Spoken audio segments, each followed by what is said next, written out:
I've had a discussion with a number of individuals in the last year since ordination, and even before that in various other capacities and locations, of what draws young people to the church. And the answer I think I've been encountering more and more is tradition. A lot of people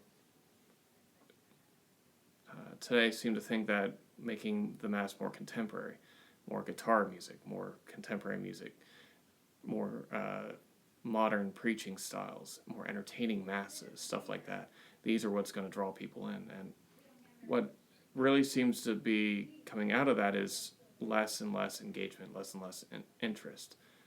I mean, why should the church be attractive if it's just another rock concert, so to speak?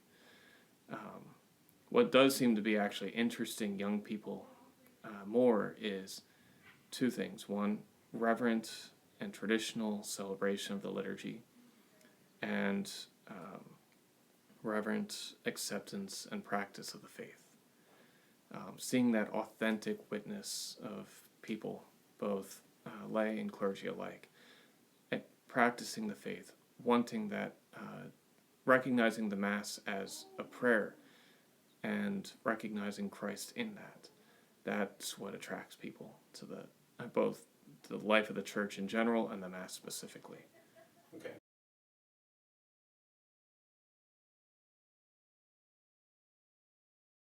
It seems to be that, one, there's time for the Mass to actually be prayerful.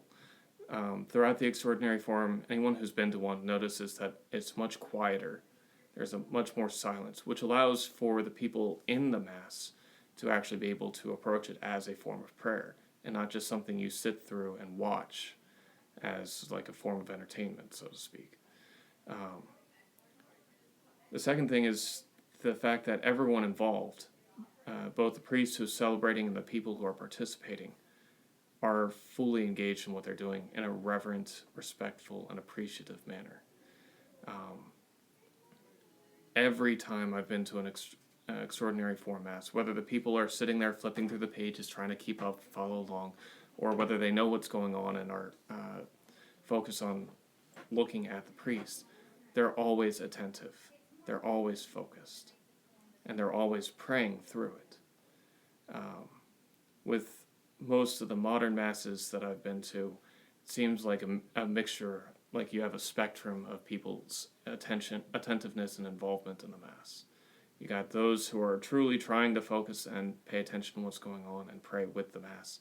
And then you got those who are clocked out the second they sit down in the pew. With the extraordinary form, you don't see that as much. And so I think that's very attractive to people, that authenticity and that reverence and respect for what's taking place.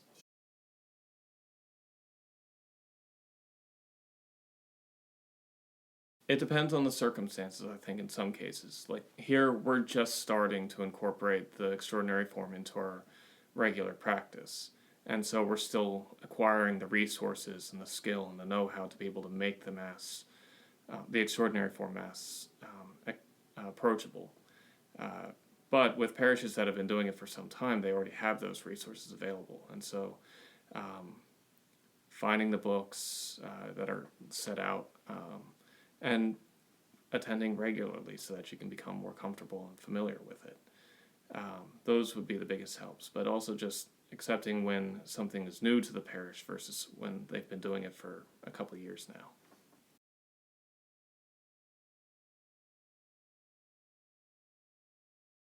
It's the fact that it's an unbroken tradition, that they see something having lasted 2,000 years in comparison to every other human attempt to do something similar to that. The Church is the only one in the world to be able to claim an unbroken, unchanged tradition over that span of time of 2,000 years.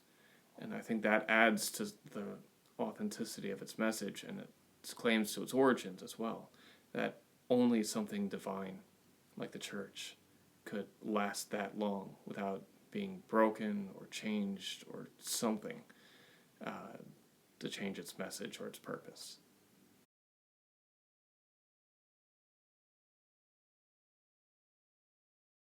you can follow along with the Mass, whether it's in Latin or some other language, pretty easily. The Mass is the Mass. While it might look a little different in the extraordinary form versus the current form of the Mass, that doesn't make it any less easy to follow and appreciate in one language or the other. I mean, the same could be said of Spanish or any other language, really, that the Mass is the Mass. So, as long as you understand what the Mass is, then extraordinary form, ordinary form, Latin, English, French, Chinese, Arabic, whatever, it's all the same. Sure. And that's the purpose of the Mass, really, is that it's the universal form of worship in the universal Catholic Church.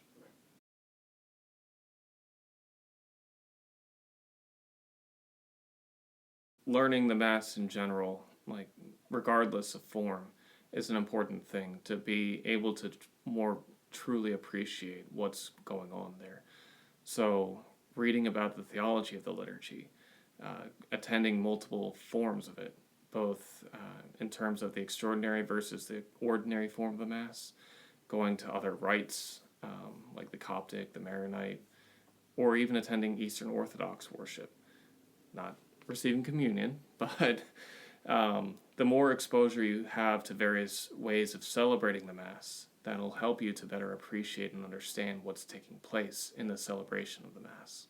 And the more you can understand that and appreciate it, the more involved you'll be, the better you'll be able to participate in what's happening in the Mass. Because believe it or not, the lay people are actively participating anytime they attend the Mass. It's not just the priest saying the prayers.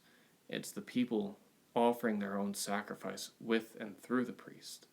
That's what takes place in every single Mass, is the people pray with the priest as one body of Christ. The liturgy is Christ praying, head and members. So every time we come to Mass, the people are participating as much as the priest is. And the extraordinary form helps illuminate that. The Eastern rites help illuminate that. The Novus Ordo helps illuminate that as well. All of these different things. And the more exposure you have to different ways of celebrating the Mass, the better you can see and understand that.